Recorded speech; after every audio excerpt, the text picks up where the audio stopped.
Action! Un chien qui a mordu 3 fois, il doit être endormi, c'est ça ce que dit la loi. C'est vous l'avocate des causes désespérées. Faites votre boulot. Bon, écoute, les causes perdues d'avance, tu les laisses de côté. Je te jure. Et tu gagnes. La seule limite à tes rêves, Eh bien, il n'y en a pas. c'est toi. En fait, c'est pas une idée si folle parce que, par exemple, les forêts ou les fleuves, ils peuvent avoir des statuts juridiques.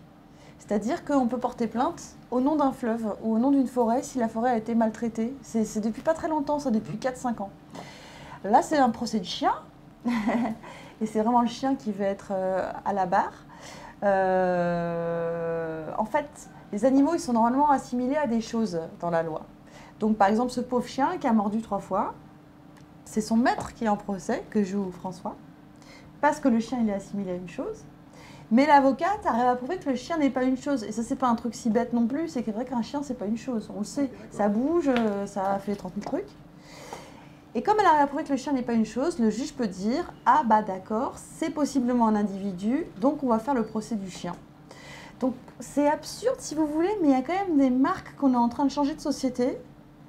Et que par exemple, les fleuves ou les forêts peuvent avoir des statuts, donc on est à la limite de ça. Mon petit garçon d'amour qui fait du crotte-dedans. Bon, d'accord, on y va. Pour moi, il n'y a pas d'absurdité de la justice. Non, et c'est ça, il faut continuellement la revoir. La société évolue.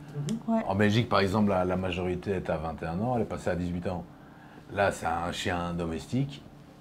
Il est considéré comme un objet. À quel titre il ne serait pas considéré comme un individu à un certain moment? Il y a des chiens qui sont plus humains que certains hommes, quoi. Ils sont jugés pourtant comme des hommes, quoi. Ben oui, et tu sais, en plus, il y a un certain nombre d'années, les esclaves, ils étaient assimilés à des choses, à des biens comme les chiens. Et la société, elle a évolué. Les femmes, elles ont eu pendant très longtemps un statut un peu bizarre, limite assimilé à des biens, ou même carrément assimilé à des biens, mais je ne vais pas dire de bêtises. Donc, oui, c'est ça, la société, elle est faite pour évoluer. Et donc, c'est comme une évolution qui n'existe peut-être pas encore, mais qui pourra peut-être un jour exister. Alors, monsieur Dariusz Michowski, vous êtes accusé d'avoir laissé votre chien Cosmos en surveillance en le sachant dangereux suite à 2 précédentes morsures, ce qui a conduit le chien à mordre Madame Lorraine Furtado au visage, lui occasionnant une profonde blessure. L'avocat de la plaignante a sollicité sa dispense de l'audience. Par les faits décrits ci-dessus, vous pourriez être condamné à une amende de 10 000 francs et à l'euthanasie de l'animal. Le film, moi, il pose des questions sur comment on traite effectivement les autres espèces, tout en rigolant, et comment nous, les humains, on se met carrément au centre de toutes les autres espèces, comme si on allait se servir, comme si c'était un grand frigidaire, la planète, et notamment les chiens. Les chiens, c'est quand même des êtres qui viennent du loup, et que nous, on a transformé pendant des années pour qu'ils deviennent comme on en a besoin, pour être nos potes, meilleurs potes possibles. Et ça, c'est une manière de dénaturer les choses et les gens. Et c'est pour ça que dans mon film, il y a plein de personnages qui ont des personnalités super marquées, notamment Dariusz Michowski, le maître du chien. Votre honneur, il ne mord pas, ça c'est la première chose. Il faut savoir exactement comment ça s'est passé au niveau du contexte. Elle était en train de lui donner des chips et elle s'est penchée dans un second temps. Et lui s'est senti menacé et l'a attrapé. À ne pas confondre avec s'il avait pris les chips avant qu'elle se penche dessus. Je ne sais pas si je me fais comprendre. Il y a des gens qui inondent les prairies de pesticides, et puis il y a des végétaliens qui refusent de manger des herbes.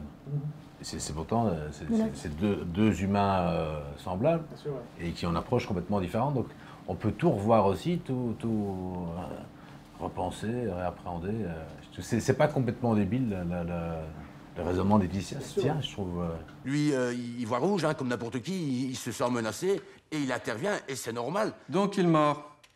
Donc je n'ai pas de marge de manœuvre. Vous êtes condamné à 10 000 francs et à l'euthanasie du chien. Excusez-moi, monsieur le juge, j'ai pas plaidé. On a des personnages et une histoire qui changent de ton. C'est comme si on les démasquait petit à petit. On croit qu'ils sont rigolos et en fait ils sont plus sombres ou ils sont plus mélancoliques. On change d'avis sur eux. Et on change de ton dans le film beaucoup, mais comme dans les comédies américaines, ou comme Fleabag ou Louis C.K., ou d'ailleurs le travail que François il fait aussi avec ses caméras cachées, on ne sait jamais trop où ça va aller. Et moi j'aime ça parce que je trouve que ça ressemble à la vie. Cosmos va être le premier chien à être jugé responsable de ses actes dans le premier procès de chien depuis le Moyen-Âge. Écoutez, moi personnellement j'adore les chiens. C'est elle qui défend la femme mordue. Et ce chien il est méchant. Attention, Toupi. Je sais jamais trop comment va se passer la journée et dans quel film je vais être en fait, parce que la journée, on sait jamais s'il peut y avoir un truc très grave et tout rigolo, la violence, elle peut sortir à n'importe quel moment à Paris notamment en ce moment. Et je trouve que ça ressemble à la vie quoi. Et ça pose aussi des vraies questions sur le statut animal, ouais. Nous prenons séance pour juger le chien dit Cosmos, assisté par M. Mikovski Dariush et l'avocate Avril Luciani. Suite au verdict pour le moins inédit du procès précédent, nous allons juger le chien comme un individu. Avec Laetitia, on s'était connus en 2015. Et je trouve que, enfin, elle a un côté où je me sens proche d'elle, c'est que elle pourrait avoir l'air un peu barrée. Je pensais à ça en t'écoutant, on a un personnage comme ça en Belgique qui s'appelle Noël Godin, qui est l'entarteur. Ah oui.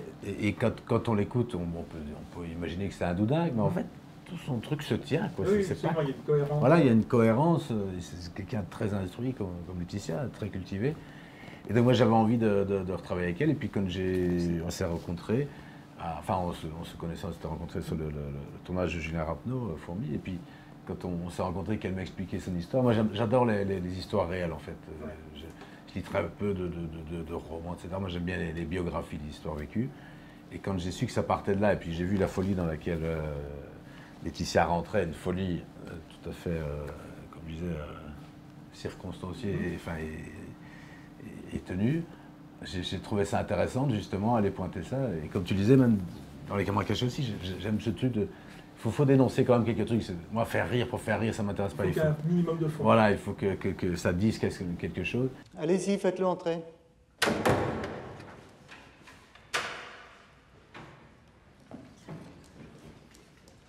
C'est vrai que c'est censé. Je veux dire, comme je disais tout à l'heure, en Chine, on mange des chiens. En Europe, on ne les mange pas. Je suis certain qu'ils n'ont peut-être pas le même statut non plus. Et des gens pour qui leur chien, c'est plus important que leurs enfants, quoi. Et donc, à un moment, ça vaut la peine de quand même réfléchir à la situation et à travers l'absurde, sans se prendre la tête et sans dénoncer de manière entre guillemets chiante, tu soulèves des petites interrogations. Jusqu'ici, tout se passait bien. Oui, mon Cosmos. Dès qu'il l'a senti, c'était parti. Cosmos n'avait pas vu Dariush depuis 2 mois et les retrouvailles étaient déchirantes. Non, s'il vous plaît. S'il vous plaît. Il y a un truc qui m'a beaucoup impressionnée, c'est que je ne me rendais pas compte que nous, les humains, on représente 0,99% des êtres vivants sur Terre, donc moins d'1%, et qu'on fonctionne comme si tout devait être pile pour nous, que tout devait nous servir et nous correspondre. Et ça, je pense que le message du film, il est vraiment autour de ça, sur l'exploitation de l'autre, le manque d'accepter l'autre dans sa nature. C'est pour ça qu'il y a ce chien qui retrouve son cri de loup, il y a cette femme qui retrouve ce dont elle parle, et il y a des personnages avec des fortes identités qui sont pas comme tout le monde. Le chien Cosmos, sans nom de famille, de sexe masculin. Vous êtes fils de Barba Papa et Chocapic. Oui. Moi, j'ai envie de défendre des gens qui sont comme des exemplaires uniques, quoi. Comme le personnage de Dariush Mikovski, qui est un peu aveugle et qui est à fond... un peu soupolé, comme le personnage de Jean-Pascal Zadi, qui est un espèce de guide des chiens, complètement isolé, cet enfant qui est un peu maltraité, Annabella Moreira qui fait la portugaise qu'on prend pour une femme de ménage victime, et qui est en fait un des personnages le plus fort du film, le vrai personnage féministe du film, c'est elle. Et comme Avril aussi, qui est un peu démunie, qui en fait trouve sa force parce qu'elle défend. Parce qu'elle... Ça, je parle quand même. Pour les convaincre par les choses. Voilà. Maître Luciani, il faut que vous calmiez votre client. Le chien foutait en l'air ma défense avant même que le procès ait commencé. Il fallait faire quelque chose. Moi, j'adore travailler avec les animaux. Et j'adore réfléchir. J'adore. Et le scénario, il était écrit, il fallait trouver le chien, il fallait surtout trouver le bon duo dresseur-chien qui soit joyeux. Je fais un film autour du statut animal, je n'allais pas trouver des chiens qui travaillaient de façon malheureuse. Donc j'ai traversé la France, effectivement, avec Mathieu, mon producteur. Et je ne trouvais pas, et puis je faisais la promo d'une émission sur France Inter, et je dis ouais, j'ai passé ma journée en casting de chiens. Et en fait, Juliette et Manu de Dog Trainer m'ont entendu et m'ont envoyé un mail. Et si, je vais sur leur site, donc ils ont plein de chiens et je vois cette tête. Donc, il faut savoir qu'on a affaire non seulement à des super dresseurs, mais à un chien spécial. Quand il est arrivé, il y a un mois, il était déprimé, tout le monde en avait peur, personne n'osait l'approcher. Et maintenant, les collègues, ils se battent pour les sortir en cachette le soir. C'est sa chanson préférée. Pardon? C'est sa chanson préférée, hein, Cosmos? C'est un chien qui a bâtard de 12 races. Donc vraiment pas conventionnel, sûrement bâtard de 12 races parce qu'il a grandi dans la rue, donc ça a dû être machin qui s'accouple, enfin voilà, je sais pas comment ça s'est passé, mais tout un parcours de chien de rue. Et donc c'est un chien qui a énormément d'émotions différentes, et tout le truc c'était qu'il ressemble pas à Beethoven, à un chien parfait de comédie avec ses petites têtes mignonnes, et que ce soit pas non plus un chien sauvage. Et quand on le voit de derrière, c'est marrant parce qu'il a un derrière de loup. Il a une grande, enfin bon, pas une grande queue qui pend, j'allais dire, mais bon, vous voyez. Ouais. Et de face, il est très mignon. Tu confonds avec moi. Exactement. Non, mais tout le monde a des grandes queues qui pendent aussi. Voilà, il faut le savoir. Quand j'aurai plus le temps à trouver tout le temps du courage, j'aurais mis 20 ans à voir que tout est un mirage. Je tire ma révérence, ma révérence. On a beaucoup répété avec le chien, mais si vous voulez, c'est pas celui... C'était plus que je pense que c'était plus que surpris. On a été émerveillés de les voir travailler en fait sur le plateau. Mais si vous voulez, il y a ce chien, il y a François qui improvise beaucoup, qui nous surprend beaucoup. Il y a un enfant qui, tout d'un coup, l'enfant qui est venu un jour sur le plateau au maquillage, qui me dit « Laetitia, comment tu fais pour aimer les gens ?» Et hop, on se sert de cette phrase, on la met dans le film, on discute là-dessus. Il y a Jean-Pascal qui part aussi un peu dans ces trucs. Moi, j'aime bien quand les gens ils amènent des surprises. Et il y avait à la fois une écriture assez collée par moments et beaucoup de liberté par d'autres. Et c'est les accidents, on a gardé énormément de surprises, d'accidents de tout le monde. Mais le chien, il était vachement plus prévisible que François, moi je trouve. Je crois que c'est un compliment. Oui, carrément.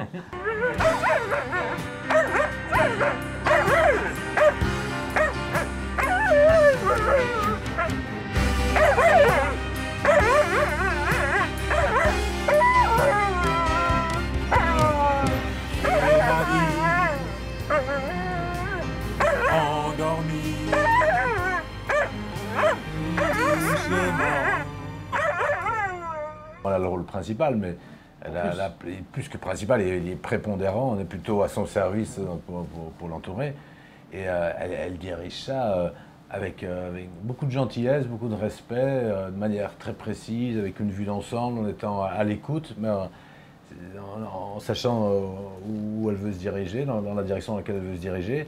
Et tout ça avec une façon de faire où on n'a pas l'impression qu'elle travaille, mais elle travaille, elle va jusqu'au bout de sa journée, elle est d'humeur égale tous les jours. Enfin, et puis c'était assez compliqué comme film, parce que c'est assez ambitieux quand même de faire un film aussi... qui mélange l'absurde, en fait, la comédie, et en fait aussi un certain réalisme. C'est ce genre de film qui peut être très casse-gueule aussi. Il y a un équilibre à trouver. Ouais, c'est ça. Donc il fallait une certaine véracité, de l'absurde, de la comédie. Il fallait que ça soit crédible aussi, parce que si c'est pas crédible, c'est le chien qui se mange la queue, c'est le cas de dire. Couché au pied de son maître, il va faire des circonvolutions. Ils sont faux, ces comportementalistes. Ce chien ne mord que les femmes. Ce chien, il est misogyne.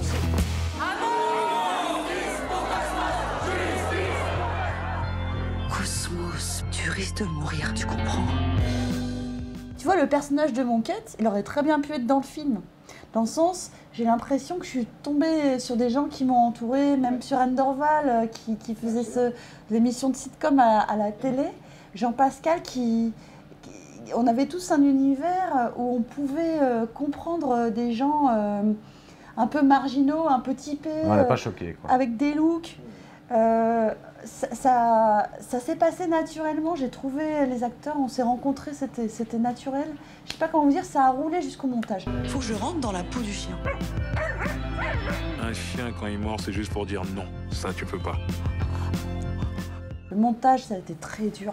Franchement, le montage, j'ai mis 5 mois. Je trouvais pas le film. Le rythme, c'était quoi? C'était le choix ou il y avait Non, trop de mais je choses? savais pas qu'on pouvait faire 45 films différents au montage, en fait. Je m'étais pas rendu compte, moi, en tant qu'actrice. Bah, c'est un truc de malade. Ouais. Et en fait, il faut choisir Pourquoi ce qu'on ça veut marche à vraiment un moment, écouter. puis un mois après ça marche plus, puis ça remarche, puis ça remarche plus, et puis tu fais Et franchement, c'est démoralisant. C'est démoralisant et tout d'un coup, ça devient jouissif quand t'as pigé le truc. Et ça a mis tout un temps. C'est la post-prod qui a été la plus dure pour moi. Je n'avais pas du tout les codes. Moi, je suis curieux de le voir fini, quoi. Le film. Il n'a pas vu. Il n'est pas très sympathique, ce garçon. Est-ce qu'on veut vivre dans un monde qui respecte la nature de chacun? Ma façon de faire, c'est de défendre des choses auxquelles je crois et en même temps de m'amuser. Et j'ai envie que les gens... je crois que je suis plus utile à un endroit où je peux amuser les gens en même temps que je peux poser des questions. Je crois que c'est plus ma place, en fait. On ne peut pas le juger comme un homme. Il faut qu'on redéfinisse le statut du chien.